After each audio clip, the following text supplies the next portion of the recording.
Une fois que vous avez créé des requêtes avec Power View, apprenez à les organiser. Vous pourrez ainsi les rendre plus lisibles dans un véritable tableau de bord. Vous verrez aussi comment mettre à jour vos données.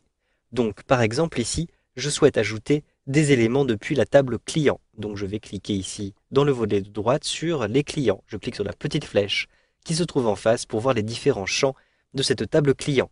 Je souhaite avoir tout d'abord les noms des clients, donc je vais cocher cette case-ci.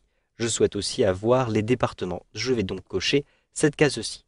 Je souhaite maintenant avoir une deuxième vue avec des informations sur mes produits. Donc je vais ici regarder le contenu de la table catalogue en cliquant sur la petite flèche. Je souhaite avoir le nom du produit. Je vais cliquer ici sur le produit, je maintiens appuyé et je déplace à l'intérieur de cette feuille-ci. Cela me permet, vous le voyez, d'avoir une deuxième vue.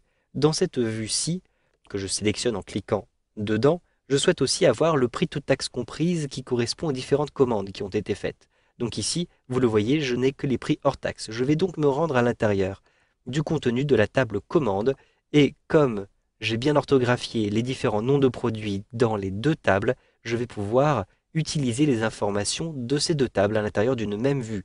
Donc par exemple, je vais pouvoir ici cocher les prix, toutes taxes comprises, qui vont apparaître en face de chacun de mes produits. Donc par exemple, vous le voyez ici pour assistance, j'ai une commande à 105,50 € Je souhaite maintenant réorganiser ces différentes vues. Vous pouvez déplacer et redimensionner les vues. Pour redimensionner une vue, vous voyez que par exemple, j'ai sélectionné celle-ci. Vous avez des coins qui apparaissent à cet endroit-ci. Vous avez ici sur le bord des petites manettes qui apparaissent et qui vous permettent de redimensionner les différentes vues. Par exemple, je positionne le curseur de la souris en bas et à droite.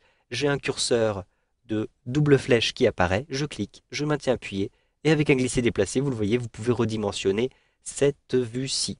Vous pouvez aussi déplacer une vue. Cliquez à l'intérieur de la vue pour bien la sélectionner. Ensuite, positionnez le curseur de la souris tout en haut de la vue. Vous avez une main qui apparaît à la place du curseur si vous positionnez bien le curseur en haut de la vue. Vous voyez la main qui apparaît. Ensuite, cliquez et avec un glisser-déplacer, vous pouvez déplacer votre vue. De même, je vais ici redimensionner cette vue qui concerne mes clients de manière à bien tous les voir et je vais déplacer simplement la vue de manière à bien la voir à côté de la précédente, donc à cet endroit-ci. Maintenant, je souhaite modifier un petit peu les chiffres qui se trouvent à cet endroit-ci. Par exemple, pour l'assistance, ici, vous avez vu que j'ai ici 105,50 €.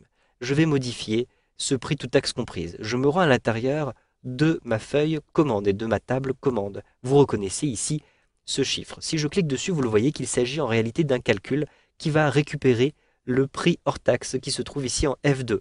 Si je clique sur F2, je me rends compte qu'en réalité, ce prix est bien récupéré depuis la feuille catalogue. Donc je vais me rendre à l'intérieur de la feuille catalogue et je vais retrouver les différents produits. Vous voyez que j'ai toute une liste de produits et notamment le produit assistance et un prix hors taxe à 100 €. Je vais modifier ce chiffre-ci. Je vais rentrer par exemple à la place 200. J'appuie sur la touche entrée. Je me rends maintenant à l'intérieur de la feuille commande et vous voyez que j'ai effectivement tout ceci qui a été mis à jour. Donc le prix hors taxe et le prix toute taxe comprise. Je vais maintenant me rendre à l'intérieur de ma vue Power View comme ceci. À l'intérieur de cette vue, vous le voyez ici, le résultat n'a pas été encore modifié. Comment faire pour mettre à jour ma vue? Je vais simplement cliquer dedans. Puis, je me rends à l'intérieur de l'onglet Power View et j'ai ici, vous le voyez, un bouton qui s'appelle Actualiser. Je clique simplement sur le bouton Actualiser et je surveille ici le résultat. Vous le voyez, la mise à jour a été faite immédiatement. Vous savez donc maintenant comment organiser vos tables et comment mettre à jour les chiffres à l'intérieur des différentes vues Power View avec Excel 2013.